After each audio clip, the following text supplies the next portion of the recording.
જંબુસર બનાવટી મેરેજ સર્ટિફિકેટના ચકચારી કેસમાં જંબુસર પોલીસે વધુ એક આરોપીની વડોદરાથી ધરપકડ કરી.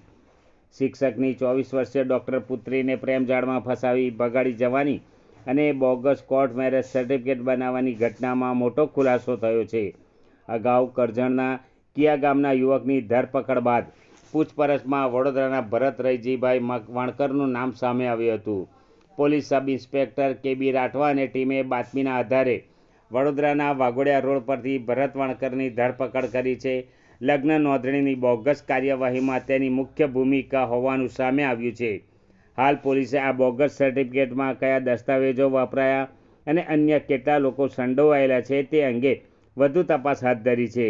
જંબુસર પોલીસે આરોપી ભરત રયજી વણકરની ધરપકડ કરી જંબુસરની કોર્ટમાં રજૂ કરતા આરોપીને 3 દિવસના રિમાન્ડ મંજૂર કરાયા હતા. જંબુસર પોલીસે સઘન તપાસ કરતા વધુ રહસ્યો આ બોગસ લગ્ન પ્રમાણપત્રના કિસ્સામાં બહાર આવવાની ભીતિ સેવાઈ રહી છે. જંબુસર પોલીસ સ્ટેશનમાં તારીખ 17/8/2026ના રોજ બોગસ લગ્ન પ્રમાણપત્ર બનાવેલું હતું, જે બાબતનો એક ગુનો દાખલ થયેલ હતો. જે ગુનામાં અગાઉ એક તહોમતદાર ફૈઝલ મસ્જિદ દીવાન નાઓને આ ગુનાના કામે ધરપકડ કરવામાં આવેલી હતી અને જેમની તપાસ દરમિયાન બીજા એક તહોમતદાર ભરતભાઈ રયજીભાઈ વણકર નાઓનું નામ ખુલવા પામેલું હતું.